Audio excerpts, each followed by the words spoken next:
Everyone, सो आज के exam की बात करते हैं। IELTS exam. तो आज का एग्जाम अगेन बहुत इजी आया था। My students were really lucky.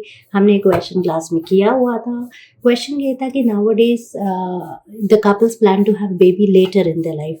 Why is it so and how it can affect the development of the society and the individual. तो अगर हम बात करें इसके रीजंस की, तो ऑफ कोर्स सबसे बड़ा रीजन है प्रोफेशनल करियर लाइफ.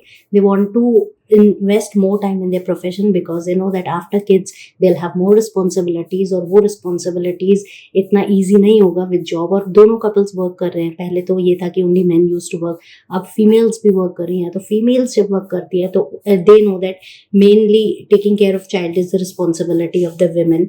तो वो ये plan करते हैं कि they should have a child afterwards so that पहले वो अपने career में stable हो जाए, एक better career पाले, और उसके बाद they want to have a child because child requires lot of time, patience, energy.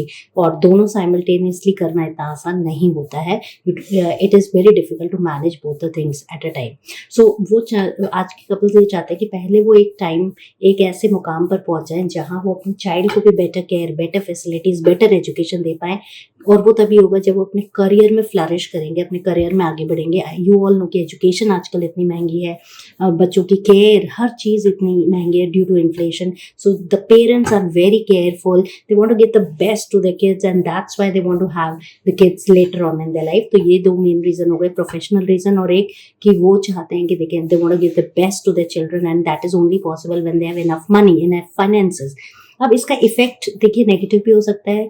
Positive ये है कि डेफिनेटली विमेन हम इकोनॉमी में कंट्रीब्यूट कर रही हैं, और विमेन पहले करियर में अगर वर्क कर रही हैं तो वो इकोनॉमी में कंट्रीब्यूट कर रही हैं, वो एक स्टैंडर्ड ऑफ लिविंग बेटर कर रही हैं. तो उससे क्या होगा, जो आने वाला चाइल्ड होगा they will get best education. Best education means skilled people means better employees, and better employees means better economic growth of a country. तो ये एक कंट्री के इकोनॉमिक ग्रोथ के लिए भी बहुत बहुत बहुत फायदेमंद है. नेगेटिव बात करें तो sometimes you know it becomes problem biologically. ये थोड़ा सा ये सोसाइटी के लिए हो सकता है कि यू नो गैप, जो पेरेंट्स और बच्चों में गैप होता है, वो जनरेशन गैप एक थिंकिंग में प्रॉब्लम क्रिएट करता है, एक अंडरस्टैंडिंग में प्रॉब्लम क्रिएट करता है. विमेन के लिए कभी कभी कंसीव करना मुश्किल हो जाता है, और sometimes they are not able to give birth to the child. Society के लिए एक तरह से ये नेगेटिव हो जाता है. और कभी कभी कपल्स एक उनकी क्या होता है कि they don't after a certain age they just drop the idea of having a child. तो कहीं ना कहीं सोसाइटी पर, because having kids you know make them feel happy, enjoyable. तो कहीं ना कहीं if they will live alone, having a child brings more happiness in their life. तो कहीं ना कहीं वो सोसाइटी पर इफेक्ट करेगा.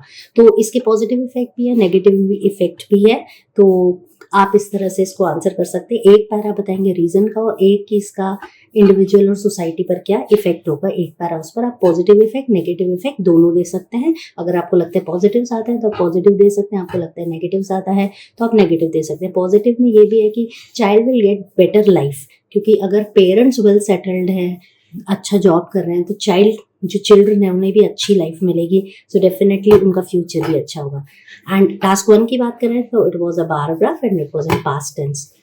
इजी था, बहुत इजी था. लास्ट 2 जो क्वेश्चंस आए वो थोड़े टफ आए.